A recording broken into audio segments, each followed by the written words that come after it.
اللہ الرحمن الرحیم۔ السلام علیکم کلاس 3۔ آج کا ہمارا سبق ہے اسلامیات، اور اسلامیات آپ کے پاس ہمارا پیارا دین ٹاپ لائن کی صورت میں موجود ہے، اور آج ہم اس میں پڑھیں گے یونٹ نمبر 3، یونٹ نمبر 4 آداب و اخلاق، سبق نمبر 10 شکر گزاری۔ اس سبق میں ہم کس کے بارے میں پڑھیں گے؟ اس سبق میں ہم شکر گزاری کے بارے میں پڑھیں گے۔ شیخ سعدی کی شکر گزاری، شیخ سعدی رحمۃ اللہ علیہ کی شکر گزاری کے بارے میں ہم پڑھیں گے۔ یہاں پر ایک بزرگ تھے، ان کا نام شیخ سعدی تھا۔ ایک مرتبہ شیخ سعدی کے پاس جوتے نہیں تھے۔ انہوں نے اللہ تعالیٰ سے اپنے غریبی کی بے حد شکایت کی۔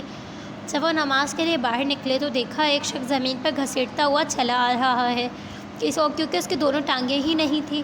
شیخ سعدی رحمۃ اللہ علیہ نے اپنی شکایت کی توبہ کی اور اللہ تعالیٰ کا بے حد شکر ادا کیا کہ ان کی دونوں ٹانگیں سلامت ہیں۔ یہاں پر کیا بات ہو رہی ہے کہ ایک بزرگ تھے جن کا نام شیخ سعدی تھا، ان کے پاس جوتے نہیں تھے ایک مرتبہ، تو وہ اللہ تعالیٰ سے شکایت کرنے لگ جاتے ہیں کہ وہ غریب ہیں اس لیے وہ جوتے نہیں لے سکتے، اور اللہ تعالیٰ سے بہت زیادہ شکایتیں کرتے ہیں، ناشکری کرتے ہیں۔ اور جب وہ نماز کے لیے نکلتے ہیں تو دیکھتے ہیں کہ ایک شخص نا زمین پر گھسیٹتا ہوا چلا رہا ہے، کیونکہ اس کی دونوں ٹانگیں نہیں تھیں۔ اور پھر شیخ سعدی سوچتے ہیں کہ میرے پاس تو صرف جوتے نہیں ہیں، اللہ تعالیٰ کا شکر ہے کہ میرے پاس ٹانگیں تو ہیں نا، اگر میرے پاس ٹانگیں نہیں ہوتی تو میں بھی اس کے ساتھ اس کی طرح چلتا۔ تو پھر وہ اپنی شکایت کی توبہ کرتے ہیں، جو ناشکری شکوے کیے ہوتے ہیں وہ توبہ کرتے ہیں، اور اللہ تعالیٰ کا بہت زیادہ شکر ادا کرتے ہیں کہ اللہ تعالیٰ نے ان کی دونوں ٹانگیں سلامت رکھی ہوئی ہیں۔ اچھا پیارے بچوں، کیا آپ جانتے ہیں اللہ تعالیٰ نے ہمیں پیدا کرنے سے پہلے ہی یہ دنیا بنا لی تھی؟ آپ کو معلوم ہے حضرت آدم علیہ السلام کو اس دنیا میں بھیجنے سے پہلے، ان کے پیدا کرنے سے پہلے ہی اللہ تعالیٰ نے یہ دنیا بنا لی تھی۔ آسمان پہ چاند تارے سجا لیے تھے، زمین پہ سبزہ اگا لیا تھا، درخت پھول پودے پیدا کر لیے تھے، کھانے کو سیب انگور انار اور طرح طرح کے مزیدار پھل بنا دیے تھے۔ پہاڑ دریا طوطے جگنو تتلیاں درخت خوشبو رنگ سب کچھ ہمارے لیے اللہ تعالیٰ نے بنا دیا تھا پہلے سے ہی، اور پھر ہمیں تو اس میں صرف مہمان بنا کر بھیجا ہے تاکہ ہم ان نعمتوں کو دیکھیں، خوش ہوں، اللہ تعالیٰ کی بہت زیادہ تعریف کریں، اس کا خوب خوب شکر ادا کریں۔ یہ اللہ تعالیٰ کی قدرت ہے نا کہ ہمیں دنیا میں بھیجنے سے پہلے اس نے ساری چیزوں کا انتظام کر دیا تھا، یہ دنیا سجا دی تھی۔ اور ہمیں کیا کرنا چاہیے؟ ہمیں اللہ تعالیٰ کا شکر ادا کرنا چاہیے، کیونکہ شکر ادا کرنا کیا ہے؟ شکر ادا کرنا ایک عبادت ہے۔ جب ہم شکر ادا کرتے ہیں نا تو اللہ تعالیٰ بہت زیادہ خوش ہوتا ہے۔ جب ہم اللہ تعالیٰ کو تھینک یو بولتے ہیں تو اللہ تعالیٰ بہت زیادہ خوش ہوتا ہے اور ہمیں اور زیادہ نعمتیں عطا کرتا ہے۔ شکر ادا کرنا ایک عبادت ہے، جیسے کہ دعا کرنا ایک عبادت ہے، اور اللہ کو شکر گزار بندے بے حد پسند ہیں۔ آپ کو پتہ ہے جب ہم شکر ادا کرتے ہیں نا تو اللہ تعالیٰ ہم سے بہت زیادہ خوش ہوتا ہے، اور اللہ تعالیٰ کو کیسے بندے پسند ہیں؟ اللہ تعالیٰ کو شکر ادا کرنے والے بندے پسند ہیں۔ اللہ تعالیٰ فرماتا ہے اگر تم شکر کرو گے تو میں تمہیں اور زیادہ دوں گا، اور جو ناشکری کرے گا تو میری پکڑ بڑی سخت ہے۔ سورہ ابراہیم کی آیت نمبر 7 میں یہ ہے کہ اللہ تعالیٰ کہہ رہے ہیں کہ اگر آپ لوگ شکر ادا کرو گے تو میں آپ کو اور زیادہ نعمتیں عطا کروں گا، اور اگر آپ شکر نہیں کرتے تو ناشکری کرتے ہو تو جو نعمتیں آپ کے پاس ہیں نا میں وہ بھی لے لوں گا۔ اور بیٹا یہی ہوتا ہے کہ اگر ہم شکر ادا نہیں کرتے تو ہم سے وہ نعمتیں بھی چھین لی جاتی ہیں، کیونکہ اگر ہم اللہ تعالیٰ سے شکوہ شکایت کریں گے، ان سے شکر ادا نہیں کریں گے اپنی موجودہ چیزوں کے بارے میں، پھر اللہ تعالیٰ تو ہم سے ناراض ہو جائے گا نا۔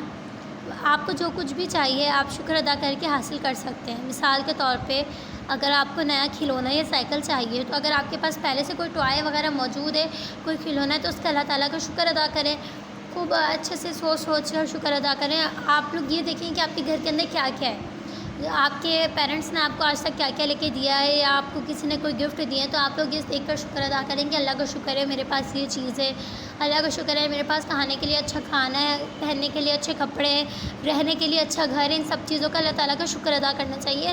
جب ہم اللہ تعالیٰ کا شکر ادا کریں گے نا تو اللہ تعالیٰ ہم سے راضی ہو جائے گا۔ اور آپ کو پتہ ہے کھانا کھانے کے بعد تو لازمی اللہ تعالیٰ کا شکر ادا کرنا چاہیے۔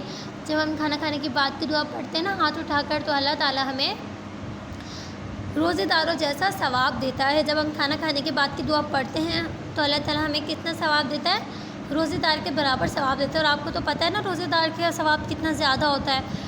اور جو بچے اللہ تعالیٰ سے ہر وقت ناراض رہتے ہیں، شکوہ شکایت کرتے رہتے ہیں، میں نے بہت سارے بچوں کو ایسے دیکھا ہے، وہ بولتے ہیں اللہ تعالیٰ نے اپنے پیرنٹس سے بھی ناراض رہتے ہیں، اپنی امی سے فرمائشیں کرتے رہتے ہیں، ابو سے فرمائشیں کرتے رہتے ہیں، مجھے یہ چاہیے مجھے وہ چاہیے، اور اگر وہ چیز انہیں نہ ملے تو لڑنے جھگڑنے لگ جاتے ہیں، اور پھر جو ہے نا پھر اللہ تعالیٰ کیا ہوتا ہے ایسے بچوں سے ناراض ہو جاتا ہے، اور پھر وہ نعمتیں بھی اللہ تعالیٰ لے لیتے ہیں۔ اور یہ قدرت کا قانون ہے، یہ اللہ تعالیٰ کا بنایا ہوا قانون ہے کہ خوش ہونے اور شکر کرنے سے نعمتیں بڑھتی ہیں۔ آپ لوگ دیکھنا اگر آپ اللہ تعالیٰ کا نعمت، اللہ تعالیٰ کا شکر ادا کرو گے ہر چیز کے بارے میں، تو آپ کے دل کے اندر ایک سکون ہو جائے گا، آپ سکون ہو جائے گا، پھر آپ کو ایک ایک چیز اچھی لگے گی جو آپ کے پاس موجود ہے، آپ کو ان چیزوں سے محبت ہو جائے گی۔ اور پھر اگر آپ ناشکری کرو گے تو آپ کے پاس جو چیز موجود بھی ہے نا، آپ کو وہ چیزیں بھی بری لگیں گی، اور جس کا نقصان کیا ہوگا وہ چیزیں بھی آپ سے چھین لی جائیں گی۔ تو شکر ادا کرنا چاہیے، اور جب آپ سو کر اٹھیں تب بھی شکر ادا کریں کہ اللہ تعالیٰ نے آپ کو ایک رات کے بعد یعنی کہ ایک موت کے بعد زندگی دی ہے۔ آپ لوگوں نے سو کر اٹھنے کی دعا پڑھی ہے نا، اس میں یہی کہہ رہے ہیں نا کہ الحمدللہ الذی احیانا بعد ما اماتنا والیہ النشور، وہی تمام تعریفیں اللہ کے لیے ہیں جس نے مجھے موت کے بعد زندگی دی ہے، اور ہمیں اسی کی طرف لوٹ کے جانا ہے۔ جب ہم سو رہے ہوتے ہیں ہمیں کسی چیز کا پتہ نہیں ہوتا، اور نیند آدھی موت ہے۔ اب اللہ تعالیٰ چاہے تو اسی وقت ہماری روح قبض کر سکتا ہے، ہمیں یعنی کہ اپنے پاس بلا سکتا ہے۔ تو یہ اللہ تعالیٰ کا ہمیں شکر ادا کرنا چاہیے نا، کیونکہ اس نے ہمیں ایک نیا دن دکھایا، ایک نئی زندگی دی ہے، اور صبح کی اپنے گھر والوں کو دیکھنے کا ایک موقع دیا ہے۔ اور اگر آپ اسی رات مر جاتے ہو تو کیا ہوگا؟ اگر آپ اسی رات مر جاتے ہو تو نہ آپ اپنے گھر والوں کو دیکھ سکو گے نہ کچھ۔ تو جب آپ سو کر اٹھیں تو اللہ تعالیٰ کا شکر ادا کرنا چاہیے کہ اس نے آپ کے گھر والوں کو دیکھنے کا موقع دیا، ان کے ساتھ مل بیٹھنے کا موقع دیا، اس نے آپ کو ایک نیا دن، ایک نئی زندگی دی، اور آپ کو بہت زیادہ شکر ادا کرنا چاہیے۔ ایک سمپل سی بات ہے، اگر کوئی آپ کو گفٹ دیتا ہے، یا کوئی کسی کام پر آپ کسی کو کچھ دیتے ہیں اور وہ آگے سے آپ کو تھینک یو بولتا ہے تو آپ کو کتنی خوشی ہوتی ہے نا، آپ بولتے ہو ویلکم، اور پھر آپ کا دل سے آتا ہے کہ مطلب میں اسے اور کچھ دوں۔ تو اسی طرح اللہ تعالیٰ کا بھی ہے، جب آپ اللہ تعالیٰ کا شکر ادا کرو گے تو اللہ تعالیٰ خوش ہوگا، پھر وہ آپ کو اور زیادہ نعمتیں ادا کرے گا۔ مجھے امید ہے آپ کو یہ چیپٹر سمجھ میں آیا ہوگا۔ انشاءاللہ نیکسٹ چیپٹر کے ساتھ حاضر ہوں گے۔ فی امان اللہ، اللہ حافظ۔